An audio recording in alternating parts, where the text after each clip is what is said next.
I can feel it wash over me. The heat, the force, the radiation, the fear. It's the end of the world, all over again. I close my eyes. I see my life before all of this, before the bombs. Everything can change in an instant, and the future you plan for yourself shifts, whether or not you're ready. At some point, it happens to all of us. This was not the world I wanted, but it was the one I found myself in. The Commonwealth. My home. Ripped apart and put back together. I thought I hoped I could find my family. Cheat time, make us whole again, the way we were. But now I know.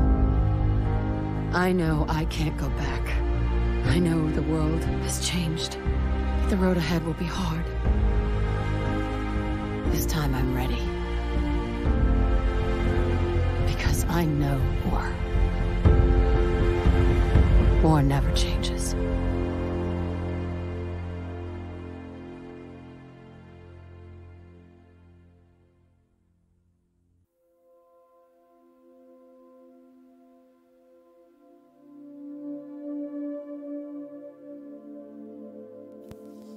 So I finished the game. I must have. I got an end-of-game cinematic. Just like other games I've played. No One Lives Forever had a cinematic where Kate watches the bad guys die, and then finds out that her mentor was alive after all. Then she spends the fade out to the credits, berating him for not letting her know he was still alive. In No One Lives Forever 2, after the remaining super soldier destroys the missile, thus preventing World War III, Kate berates Magnus Armstrong for letting a quote-unquote sissy with a target pistol get the better of him as the credits roll. BioShock.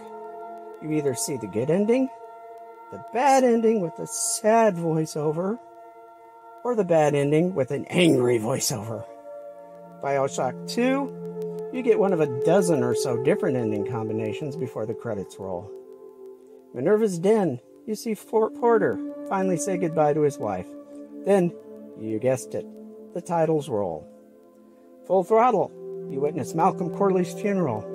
Tell Maureen Corley that you just are too different. Then you hop on your Corley motorcycle and ride off into the sunset. The credits roll as the Gone Jackals music plays. And at the end, Wagner's Ride of the Valkyries starts playing as the mechanical bunnies start invading and the screen fades. Guess you had to play the game.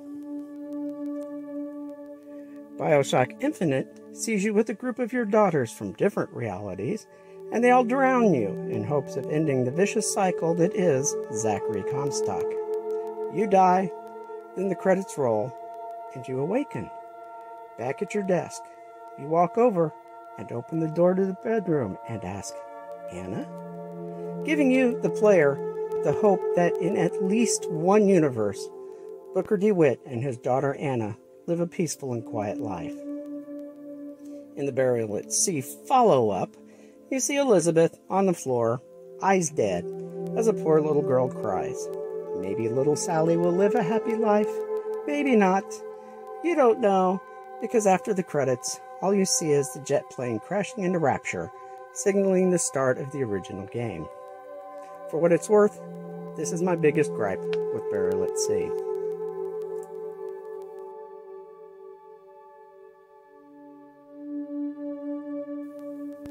But if you watch the previous video in the series, you know the game goes on, even in the vanilla game, which is more than you can say for the previous vanilla Fallout games. I've only done about half of what the game has in store for me. I haven't met Kate or Curie. I haven't made it to the Adam Cat's garage or the Warwick homestead. I haven't done the Cabot quests. I haven't encountered Billy the Kid in the fridge. And I haven't helped him get home. I have yet to explore the treasures of Jamaica Plain, rescue Rex from the super mutants, or join Strong on his quest for the milk of human kindness. I haven't dealt with Phyllis at the marina or eased Arlen's aching heart.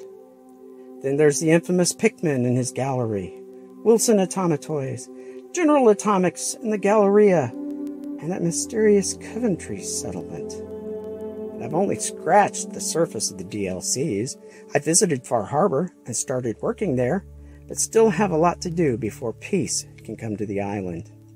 I have yet to meet Ada and help her avenge her friends that were killed by the robots of the Mechanist, or find the unfinished Vault 88 and create my own home away from home underground.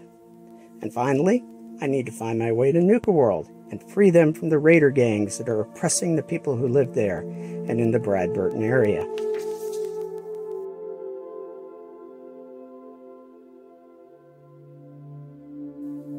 But it doesn't stop there. I've got Creation Club quests to finish yet. Oh sure, I found the Chinese stealth armor and the barbarian sword and helmet, but I still have to find the studio where they filmed Captain Cosmos. I found the Slocum Joe's headquarters and the Christmas goodies at Fallon's. But I've got a distress signal to explore now, thanks to the Sentinel Systems creation, the only other creation I've been wanting to get anyway. I still occasionally find a building that I can call a home away from home, and I can let my settlers build their own houses and businesses thanks to the Sim Settlements mod. But I have yet to find a good place to install my plucky little trailer. And then there's the matter of that strange note I found down at the noodle stand about strange sightings down by the lighthouse in the south.